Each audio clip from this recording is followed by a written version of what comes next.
मुतालबा करेंगे कि रियासत का दर्जा बहाल किया जाए और जम्मू कश्मीर का जो खुसूसी दर्जा है, जो इलेक्टेड असेंबली ने पास किया है, वो फौरी तौर अमल में लाएं, वरना वो वक्त दूर नहीं जब जागी हुई कौम सोई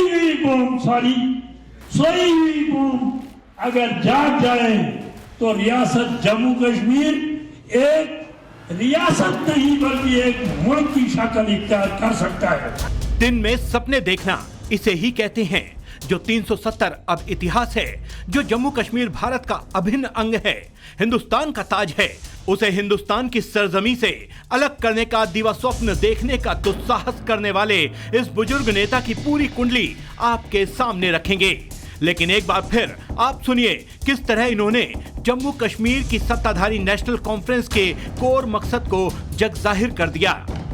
हम आज के रोज मुतालबा करेंगे कि रियासत का दर्जा बहाल किया जाए और जम्मू कश्मीर का जो खुसूसी दर्जा है, जो इलेक्टेड असेंबली ने पास किया है, वो फौरी तौर अमल में लाएं, वरना वो वक्त दूर नहीं जब जागी हुई कौम सोई हुई कौम अगर जाग जाए तो रियासत जम्मू कश्मीर एक रियासत नहीं बल्कि एक मुल्क की शक्ल इख्तियार कर सकता है। शब्बीर अहमद उसी नेशनल कॉन्फ्रेंस पार्टी के नेता हैं जिस पार्टी के मुखिया को विवादित बयान देने का महारथी माना जाता है। कभी पाकिस्तान को लेकर तो कभी सुरक्षा बलों के एक्शन पर दिए बयान विवाद की शक्ल ले लेते हैं। लेकिन अब की बार तो उनकी पार्टी के ही एक नेता ने ऐसा बयान दे दिया है जिसमें सीधे सीधे देश की संप्रभुता को चुनौती दी गई है, देश को तोड़ने की बात कही गई। शब्बीर अहमद के भारत तोड़ो वाले बोल के मायने समझने से पहले आपको बैकग्राउंड में जाना होगा। 10 साल बाद 2 महीने पहले ही जम्मू कश्मीर में विधानसभा के चुनाव हुए हैं। राज्य को विशेष दर्जा हटने के बाद हुए इस चुनाव में जम्मू कश्मीर की दोनों पार्टियों ने अपने मैनिफेस्टो में 370 के मुद्दे की बात सबसे पहले कही थी। फारूक अब्दुल्ला की नेशनल कॉन्फ्रेंस और पीडीपी की महबूबा मुफ्ती दोनों ने भले ही चुनाव अलग अलग लड़ा, लेकिन दोनों के घोषणा पत्र में घाटी से धारा 370 और 35A हटाने का मुद्दा सबसे ऊपर था। चुनाव के बाद जनता ने जम्मू कश्मीर के भविष्य की बागडोर उमर अब्दुल्ला के हाथों में सौंप दी। पूर्ण राज्य नहीं होने के बावजूद जम्मू कश्मीर विधानसभा में पारित प्रस्ताव में कहा गया कि ये विधानसभा विशेष दर्जे और संवैधानिक गारंटी के महत्व की पुष्टि करती है, जिसने जम्मू कश्मीर के लोगों की पहचान, संस्कृति और अधिकारों की रक्षा की। साथ ही इन अधिकारों के एक तरफा खत्म करने की चिंता व्यक्त करती है। असेंबली के जरिए हमने अपनी आवाज बुलंद करनी है। इस असेंबली के जरिए हमने पैगाम भेजना है कि जो हमारे साथ हुआ 5 अगस्त 2019 को वो हमें काबिल कबूल नहीं है। असेंबली ने बुलंद करके वो रेजोल्यूशन पास करके दुनिया को बताया कि हम क्या चाहते हैं और क्या हासिल करके रहेंगे। यूं तो इस प्रस्ताव में धारा 370 का जिक्र नहीं था।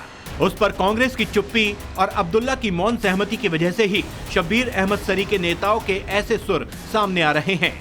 नेशनल कॉन्फ्रेंस कितना भी प्रयास कर ले, उनका अलगाववादी चेहरा बार बार उभर कर आ ही जाता है। कल उनके नेताओं के बयान इस देश की अखंडता प्रभुता के खिलाफ बहुत ही निंदनीय है।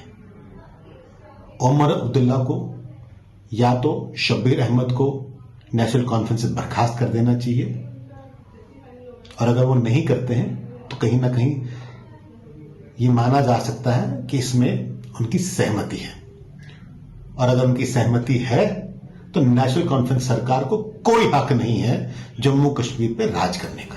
370 को लेकर जम्मू कश्मीर विधानसभा में पेश किए गए प्रस्ताव को लेकर झारखंड और महाराष्ट्र के विधानसभा चुनावों में इंडी गठबंधन को फजीहत झेलनी पड़ी। सवाल सीधे कांग्रेस से पूछे गए, जवाब तो था नहीं। श्रीनगर में सरकार में साझेदार जो ठहरे। जम्मू कश्मीर कांग्रेस ने कश्मीर को आर्टिकल 370 के जरिए देश की मुख्य धारा से अलग किया।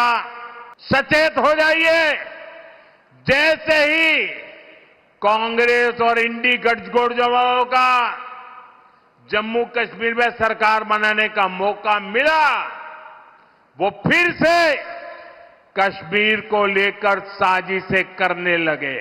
कांग्रेस गठबंधन वहां फिर से आर्टिकल 370 लागू करने का प्रस्ताव पारित किया है। दोस्तों, फारूक अब्दुल्ला की पार्टी के नेता शब्बीर अहमद जिस 370 का राग अलाप रहे हैं, उसका मतलब क्या है, ये जान लीजिए। देश से इतर जम्मू कश्मीर का अपना अलग संविधान था। जम्मू कश्मीर के पास अलग झंडा रखने का अधिकार था। विदेश, रक्षा, संचार के अलावा सारे कानून खुद बनाते थे। कोई बाहरी वहां पर जमीन की खरीद बिक्री नहीं कर सकता था। केंद्र के कई सारे कानून वहां लागू नहीं होते थे। SC, ST, OBC को आरक्षण का फायदा भी नहीं मिलता था। जम्मू कश्मीर साथ होकर भी साथ नहीं था। नतीजा अलगाववाद था, बेहिसाब आतंकवाद था। लिहाजा अगस्त 2019 में मोदी सरकार ने जिस आर्टिकल 370 और 35A के जरिए कश्मीर को 2 विधान 2 निशान का अधिकार दे रहा था, उसे खत्म कर दिया। तो सपने संजो रहे हैं कि वे कभी 370 पुनर्जागरण करेंगे, फिर से लगाएंगे, वो कान खोल करके सुन ले। ये विरासत मामूली विरासत नहीं है। दुनिया की कोई ताकत दोबारा 370 नहीं ला सकती। 5 अगस्त 2019 को संसद में आर्टिकल 370 खत्म करने वाले प्रस्ताव को पास किया। अनुच्छेद 370 हटाने के बाद कांग्रेस, PDP और नेशनल कॉन्फ्रेंस ने इसका विरोध किया। 11 दिसंबर 2023 को सुप्रीम कोर्ट ने अनुच्छेद 370 और 35A को हटाने को वैध बताया। एक बात आप समझ लीजिए, 370 अब हमारे संविधान में से नष्ट हो चुकी है और फ्यूचर में भी इसके लिए हमारे संविधान में कोई जगह नहीं है। जम्मू कश्मीर से धारा 370 हटने के बाद से घाटी में बदलाव की तस्वीर आज पूरी दुनिया देख रही है। आतंकवाद दम तोड़ रहा है, पर्यटन तेजी से बढ़ा है, कश्मीर अपनी पुरानी रंगत में लौट रहा है। नए कश्मीर में क्या कुछ बदला है, उसे समझने के लिए कुछ आंकड़े देखिए। पत्थरबाजी 99% तक कम हुई। सुरक्षा कर्मियों की शहादत 56% तक कम हुई है। आतंकियों की भर्ती 23% कम हुई है। अलगाववादी हड़ताल 86% तक कम हुई है। आतंकी घटनाएं 32% तक कम हुई हैं। हथियार बरामदगी 77% तक कम हुई है। रोजगार 30,000 नई नौकरियां मिली हैं। 70,000 करोड़ रुपए का निवेश हुआ है और GST कलेक्शन 127% बढ़ा है।